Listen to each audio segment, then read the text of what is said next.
Hello, I'm Lyn Hicks. I'm very excited to share my book, The Lotus Project, The Art of Being a Woman, with you. It's about alluring well-being and beauty through green living.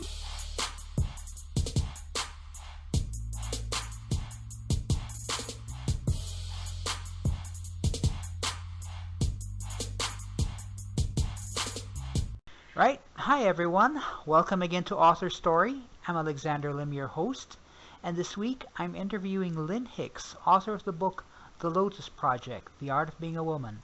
So, Lyn, welcome to AuthorStory. It's great to have you as our guest. Thank you. It's very good to be here, Alex. Oh, cool. So, Lyn, please introduce yourself and tell our listeners a little bit about your story and about your book. What's your background? Well, I was an organic flower grower on a farm in Hilltown, Pennsylvania. And Mm-hmm. along the way, I had some people ask me to have a vibrant living festival at my farm. Okay. And I loved the name of it. And I thought, sure, I'd like to learn more about vibrant living. So I had a big festival, and from that came a bunch of spiritual and healing events. I ended up having some retreats on my farm with worldwide teachers through that. They were, 5 and 6 day retreats, where everyone would come to the farm and stay. And I learned a ton about health and well-being, tantra relationships, nutrition, different yoga and Tai Chi health moves. And then I had many women teachers as well who taught me a ton about my, body as a woman. That's very different than in the West, how they teach us here. Right. Um, Through all the retreats and stuff, I just got a lot of learning about health and well-being, and that's what inspired me to write my book. All right. Cool. So I'm just curious, what is this? What's the Vibrant Living Festival? What's it all about? It was really just a big festival. I had it for a couple years where we had different ways to live better. There was different yoga, Tai Chi, physical practices for health. Mm-hmm. There were all kinds of alternative healers that were there giving services and sharing chiropractic, Thai massage, different color therapies, different sound therapies. We had a huge drum circle to really understand the healing of sound, Mm-hmm. and different classes throughout the day. So there was raw food there, so there were a lot of green smoothies and education on nutrition and food. So it was really just all the ways that really what I consider the healing and expressive arts, and how that supports us in the way that we live and how we take care of our body. Okay, all right. Have you always been interested in health and well-being? I mean, ever since a child, or ever since you were a child, or was it Um, just a recent development? well, I had a daughter way back. She's 24 now. Okay. So I think as, someone who has a child, what happened was my daughter was colic. So Mm. she really struggled with digestion. And, there came a point where I had to make her baby food because she couldn't digest, what the Mm. baby food had in them back then. So in that moment, I kind of really realized I'd always tried to keep in shape, of course, and wanted to feel beautiful and healthy. But I really investigated, started to study health and wellness, because I realized as a woman that her her health depended on how I fed her and what I understood about health, as well as my husband. So it became, kind of part of being a mom that I went that next level than just for myself. And, so I've studied it most of my life, but I really Mm. would say I evolved as a mom. You're in charge of somebody living and thriving. Right. So it became much more heartfelt, deeper purpose as I had to work with her conditions of digestion. Right. And then from there, it just became, we all want to be healthier, more beautiful. And, I'm interested in study. I've studied many things in herbs, being an organic grower, Right. using regular conditions versus chemicals or pesticides. Right. Um, it kind of was a whole well-rounded scenario of health of the earth, health of me, health of my family, health of the environment, kind of all came together, and just really working in the nourishing principle. Okay, all right. So right now I understand that you practice spirituality and meditation. What are the different practices that you're presently involved with? Well, since I had such extensive retreats at my farm, what I do now is I teach around the community, and then at a farm I'm on now, Mm-hmm. uh, Tai Chi health, and a Aharaj yoga, which is more like a spiritual Akita. It's more in a martial arts way of clearing anxiety and stress. Right. I teach Egyptian dance and Persian cultures of Hmm. movement for women's body. I have a lot of women's classes where I try to teach them about health, about their body. Health's different than a man's. How, eating, working out, movement, creativity, artistry is much more of our way, and really can bring a lot of health to us through that, because we're riding in a more masculine energy Right. of business. Right. Uh, I also am part of the Ministry of Spiritual Inner Awareness, where I'm a minister in that. So I'm very active in study and having home seminars and performing, different support to the community through my ministry, which is mostly with women. Mm-hmm. And I teach meditation. Um, there's so many classes. I teach nutrition. It Okay. was a Okay. well-rounded way to approach, our physicality. We are spirits, it's my belief, in a body. Right. So kind of understanding the horse on which we ride, and how to better unify ourselves for more passion and delight in life. All right. Cool. Fantastic. All right. So the title of your book is The Lotus Project. What's the idea of the lotus flower in relation to the art of being a woman? Why did you choose that particular symbolism? Correct me if I'm wrong, but it occurs to me you use the symbolism of the lotus flower to refer to a woman. What made you decide to use that? Well, in the Eastern tradition, the lotus is a very sacred flower of becoming. Really, in a lot of Buddhism, Hinduism, Taoism, there is the symbol of the lotus flower as kind of growing in the muck and the mire of life, Mm-hmm. and then shooting its stem up to the sun and opening, and inside it has the most beautiful gold center where the seeds come from the center of the flower. And I had a pond where I lived. Mm-hmm. I grew a lot of lotuses there in the pond, and they were just they're called the queen of flowers in the horticulture world. Mm. So for me, all the symbolism spiritually, as well as just it being the queen of flowers, and women really to me are represented by the flowers of humanity.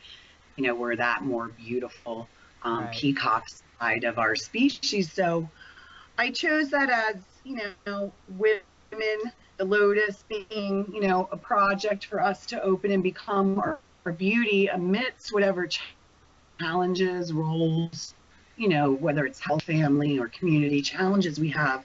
So Mm. I chose that flower as really, it just sings to my heart. And it's Mm. the most beautiful giant flower there is. The fragrance is unbelievable, and it only blooms for one day.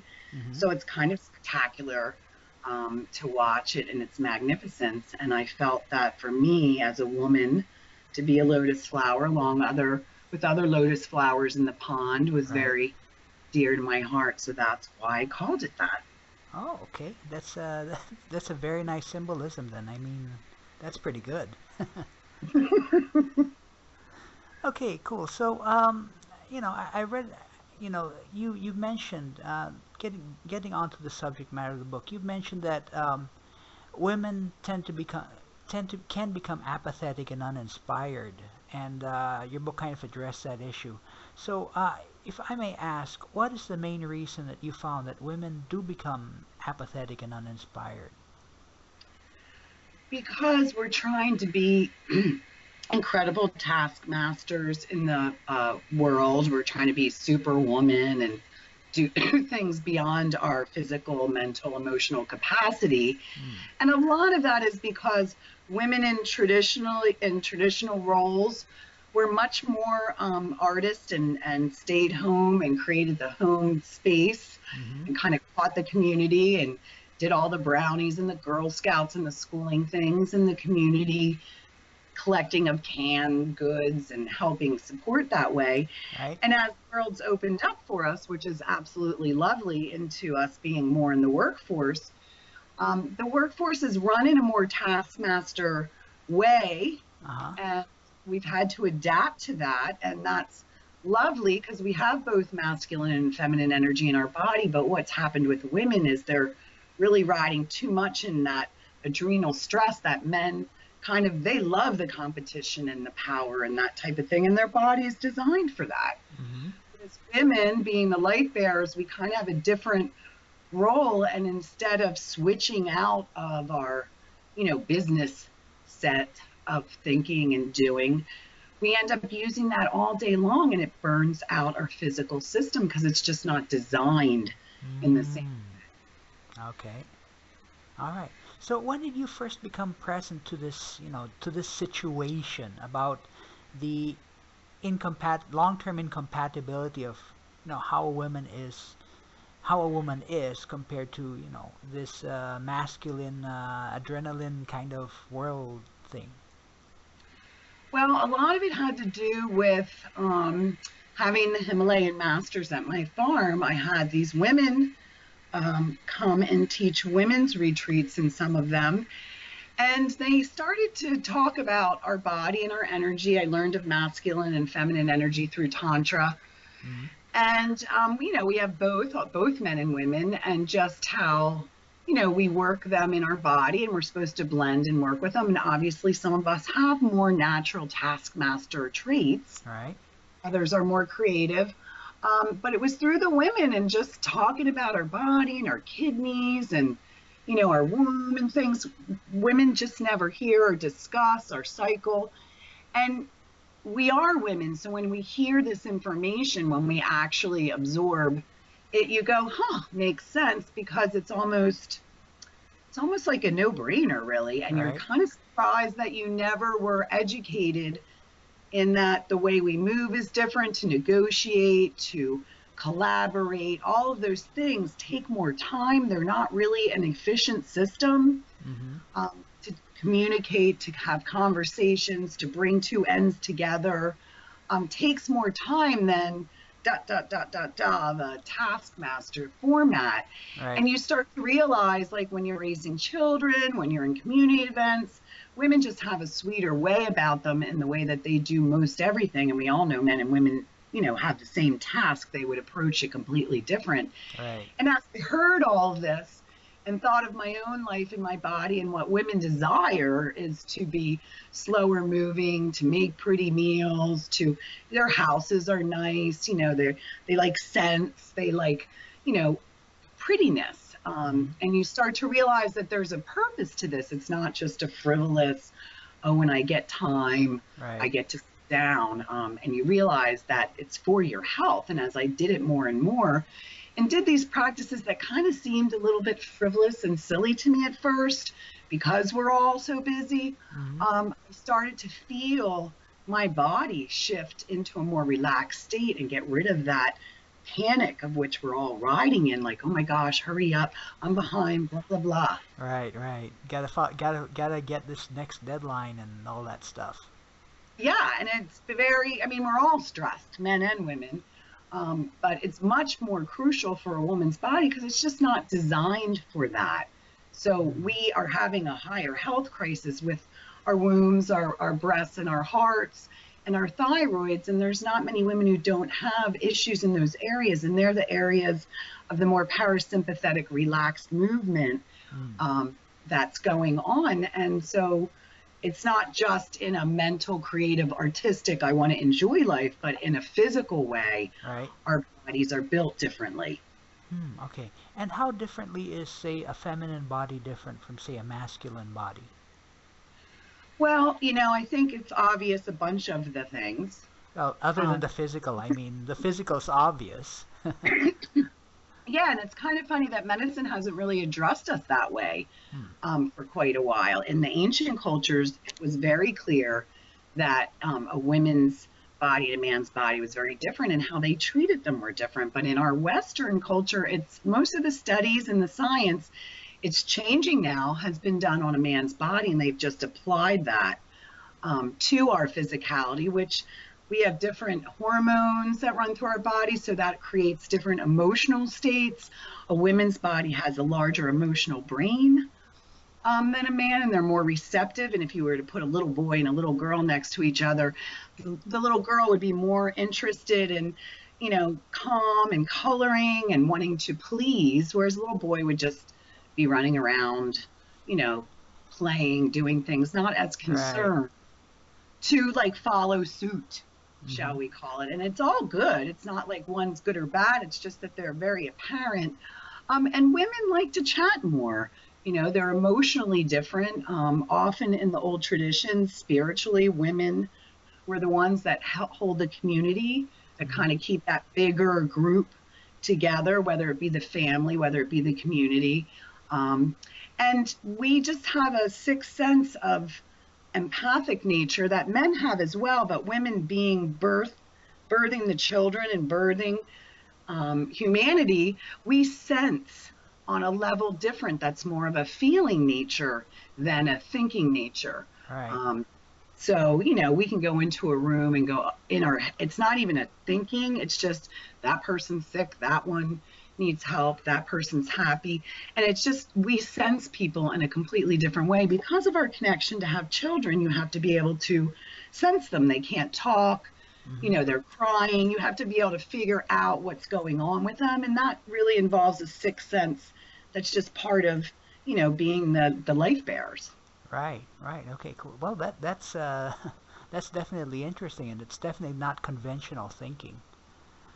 No, it's actually very ancient thinking, though, Yeah. because the cultures I learned from were Persian and Egyptian. And you have to remember women were kind of with the children in a very separate situation than men. And even if you go back to the hunter and gatherers, so our roles were very different. And women, when they communed more, were aware of all of this and kind of shared this and supported each other in their roles. Hmm. And I'm not requesting that we go back to anything like that, but I do believe that a lot of that wisdom about ourselves really would support us now that we can be in the world and we can do the work and stuff, that just to reconnect to our body and listening to ourselves would support us in more health and well-being. Hmm. Right. Okay. So that brings up an interesting point. I mean, it occurs to me from what you're telling me that society would be a lot different compared to, well, somewhat different at least compared to the society that we presently live in today, if women were allowed to interact the way they're supposed to. Absolutely. And I think that's really what's going on. I mean, if you look at the green movement, if you look at the local movement, and you look at the feminine movement with women moving forward in the workplace, it is happening. And they're all about nourishment. I mean, the green and the local movement are really about working with what exists here and our sources. The local movement is really supporting the guy down the road who you Hmm. kind of get to know when you go in Right. and get your coffee. It's about a more nourishing world rather than I win, you win, more of that win-win. Right. And I think it's just naturally coming because our production has to be cared for. And masculine energy is interested in producing, and feminine energy is interested in maintaining and nourishing what's being produced. And if we're all producing, at some point that production has to be maintained or the structure falls down. And I think that's really what's occurring in a lot of ways on a big and small scale, and why these movements have such a thrust forward to kind of hone it back into a more friendly environment. Hmm. Okay. Right. So, there's evidently the ideal society that you've got in mind. It's not around. I mean, that's obvious. Um, Yes. what, in your opinion, needs to be done, needs to have happen for us to get there, for us to get to that society that you're envisioning?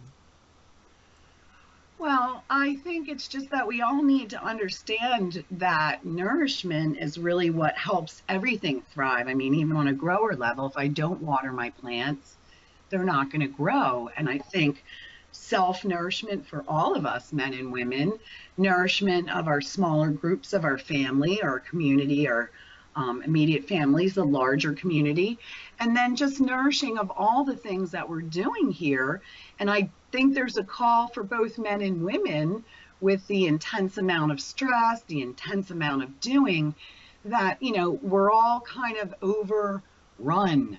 And as we start to pull ourselves back into, find more happiness, more joy, more, leisure time, and really shifting our values, we're going to do that naturally because it's what's necessary for our health and well-being. And I think it's happening. I think it's going to take quite a while, but you can see that women are gaining much more power financially, as well as, in other countries, they're getting a little bit more balance. I mean, this is going to take a long time, but this is kind of what we're doing here. We're in an evolution. And as new things come in and as we develop more, we have to evolve all parts of ourselves. I think we physically have evolved this production and this doing, but now mentally, emotionally, and our spirit has to kind of rebalance into a way that works, that does provide health and well-being and happiness. And, that's really what it is. To me, it's all about nourishing. It's about people nourishing themselves. And then once you do that, you have more to give. And as you give more, others are nourished. And, to me, that's really what the call is. It's for us to understand nourishment. Okay. All right. Okay. I got that. Cool. So you referred to Shakti power and women's intuitive nature. So first off, what is Shakti power and what's it all about? Well, it's a term that they use in the East, and they have, Shiva and Shakti, and that's the man and woman. So Shakti represents that feminine, nourishing power. And again, just because it's feminine doesn't mean it's only women. Right. It's just an energy, it's like the bees and the flowers. The bees are very busy. They would be Shiva. They're ordered. They're flying around. And the feminine energy would be the flowers, where they're pretty much in one position. They're magnetizing. They're using scent and color and shape to attract that energy of movement to the more nourishing feeding. And that's how nature blends these two energies. So Shakti, women are unaware of the well of energy that's within them when they do nourish themselves, when they do understand that they are the nourishers primarily for bearing life, and kind of really own that and operate understanding what that means and how to nourish themselves and how nourishing themselves helps nourish others, how that's really a principle of creativity, of artistry, of moving slower. So the Shakti of the East, as you start to understand your body and understand the well of your empathic nature, your ability to read other people, to just sense what they might need or what is necessary, your body and the larger nourishing principle supports you and provides you with much more energy to do these things, because it's what we're here to do. Right. So in the East, they call that Shakti, that feminine nourishing energy.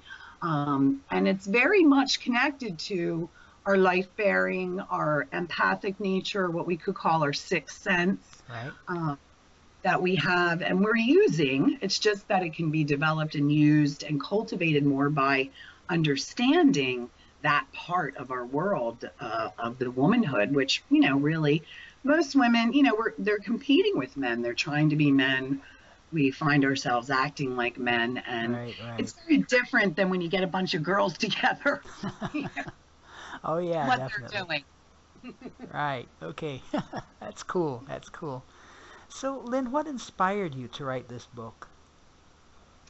I was so transformed by the simple points of view that were presented and the practices, the way they taught me to bring my body into this more parasympathetic nervous system.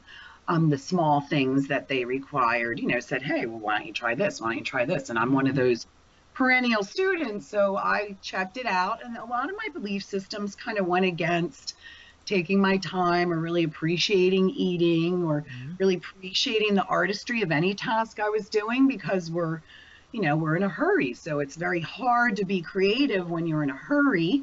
But I just would add in that 5 minutes and that 5 minutes. And it really opened up my life to this greater joy.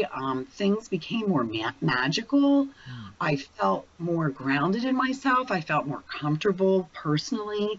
And I actually just kind of sunk more into my being and felt like I was more Lyn.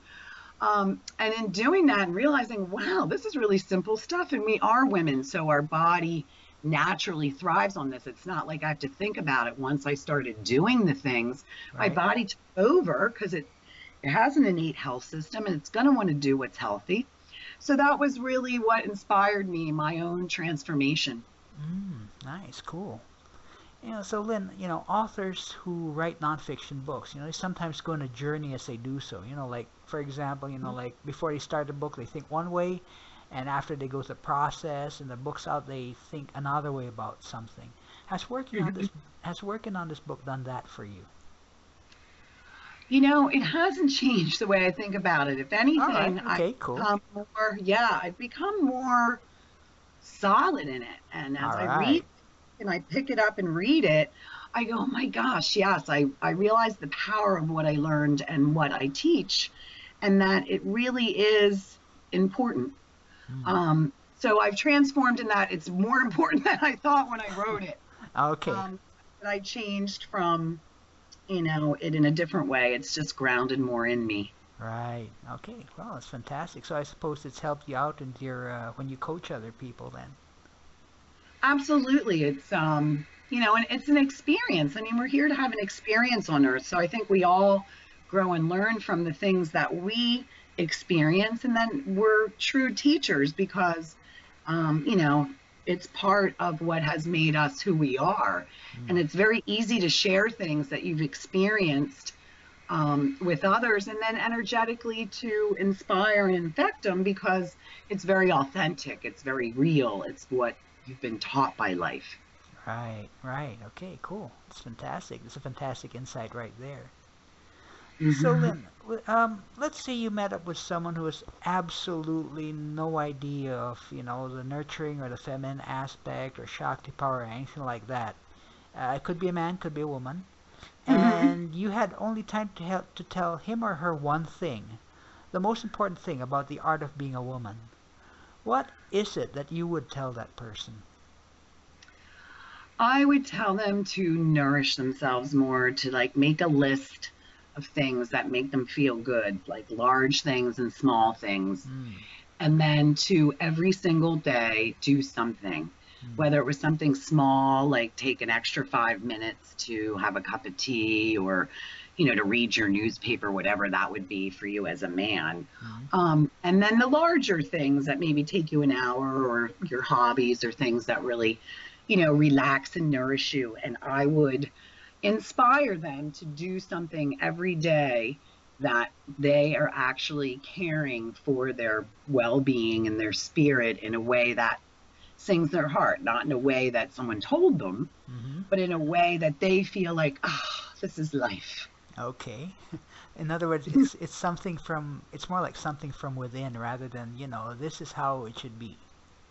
Exactly. I mean, we need to know ourselves. What makes me feel relaxed and calm is different than someone else, whether it's man or woman. So it's an inner understanding of yourself and what will cause you to get that relaxed, nourished feeling, where your body, when you're in relaxation, you're refreshing, your body's rejuvenating, it's rebuilding its cells on a physical level. So any way we can get there is only going to bring us more of that nourishment to our being, and then that's going to provide more for others. Cool. All right. Fantastic. So, Lyn, is there anything else, other stories or topics that you may want to explore in the future as an author? I think I will probably write a book on empathy and our empathic nature, because I think more and more people are awakening to it and really understanding it. It's a tricky gift, Mm-hmm. because when you can sense other people, it's not always, you're not always aware of what's yours and what's theirs. Right. It's a oneness that we're all connected to, and energy is like that. We're all energy. And then I believe I will pull together my blogs. I have over 800 blogs that I've written, and probably put Wow. together a book with a mix and a theme of like health, well-being, energy, negativity, different categories, and go through my blogs and maybe create a book out of them, because they're great little reads. And sometimes it's fun to just, read a quick page of an Right. idea to inspire yourself. And that's what the blog format is to me. Okay. Cool. So it looks like you've got a lot on your plate for possible future topics. Absolutely. Cool. Okay, so Lyn, before we wind up, are there any last words of wisdom you would like to share to inspire our listeners? Well, I would just inspire people to just, you know themselves. It's Mm, like that old axiom: heal thyself, know thyself, heal thyself. Really, to take the slower time. I know in our society we don't really get a lot of time to be alone, or when we are, we don't really take the moment, to be. right. And I would just inspire people to find more moments where they can do that, because the amount of health and wellness and happiness and positivity and all of that comes out of taking that time to just experience yourself. And even if it's in a crappy mood or whatever, just get to know yourself Right. in a way that's different from others. And in doing that, you're going to find a way to nourish and grow and be happy and Mm, well. okay, cool, fantastic. Great last words there. So, in closing, the book is The Lotus Project, The Art of Being a Woman. The author is our guest, Lyn Hicks, and you can find her book on her website at lynhicks.com. That's lynhicks.com, and also on Amazon. So, Lyn, thank you very much for your time. Thank you very much for being an author story. I must say, it's been a revelation for me, and I'm sure our listeners now have a better idea of what it is to be a woman. Great. Thank you, Alex. Cool. And there are lots more inspiring author stories to tell. If you'd like to follow our author interviews on YouTube, just click subscribe. You can also find us in Google+. So it's the end of the episode, and I'll be back on Author Story with another inspiring author.